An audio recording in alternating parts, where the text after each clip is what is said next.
Си биле еднаш 25 оловни војници. Сите биле браќа, затоа што биле направени од иста стара оловна лажица. Секој војник носел пушка на рамото, имал убава црвено-сина униформа и гледал право пред себе, како на стража. Сум видела кога стражарат војниците не смеат да трепнат. Првите зборови што тие ги слушнале биле: Еј, оловни војничиња! Така извикало среќното дете, кое ги добило војниците за роденденски подарок.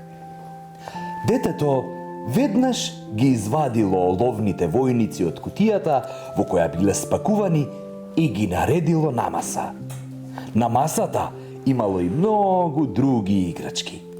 Најинтересен бил замокот направен од картон.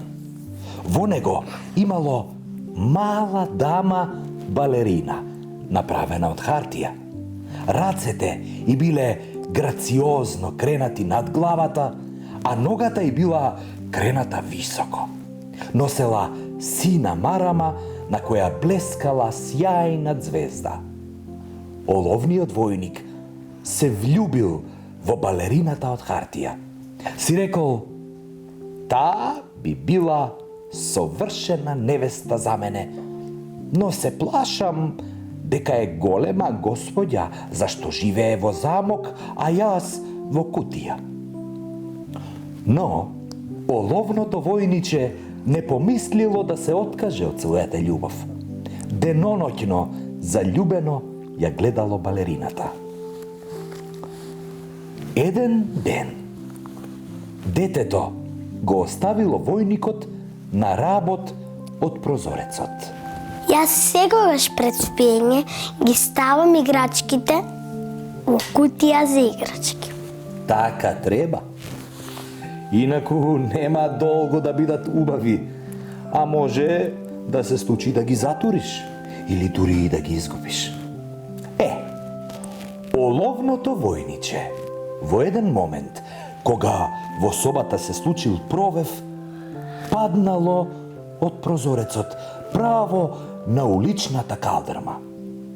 Детето и мајка му го барале, но не можеле да го најдат. И што се случило потоа? Почнало да врне и баричките со вода по улиците станувале се поголеми, заличувале на мали езерца. Кога дождот престанал, две палави момчиња го забележале оловниот војник. Направиле мал чамец од хартија. Го ставиле војникот во него и го спуштиле во дождовното поточе. Чамецот пловел многу брзо по водата, но војникот бил храбар. Гледал пред себе и цврсто ја држел пушката во раката. Водата го однела хартиениот чамец во подземниот канал. Таму било многу темно, многу студено, многу страшно. Оловното војниче се исплашило, нели? Па, не му било лесно. Бил малку како изваден од памет. Каде сум? Каква судбина имам? Да беше со мене дамата од замокот, ке бев среќен и во оваа темнина, си помислило оловното војниче. И тогаш од водата излегол голем глушец и викнал: Кој си ти? Имаш ли ти пасош? Покажи ми го! Запрете го! Не плати патарина! Им викнал глушецот на тревките кои растеле во каналот. И кој знае што би се случило ако глушецот го грабнел оловниот војник. За среќа или за несреќа, хартиениот чамец продолжил да плови. На местото каде што малиот канал се влевал во голем, хартиениот чамец се наполнил со вода, и се искинал. Оловниот војник потонал во водата. Ај што потонал, туку веднаш го голтнала една голема риба. И во нејзиниот стомак било многу темно, но војникот останал мирен. Рибата пливала со голема брзина наваму, натаму, нагоре, надоле, наваму, натаму, нагоре, надоле, но набрзо ја уловиле. Риболовците ја однеле на пазар и ја продале. Знаеш ли кој ја купил? Да не веруваш. Мајката на момчето, кое ги добило оловните војничиња како роденденски подарок.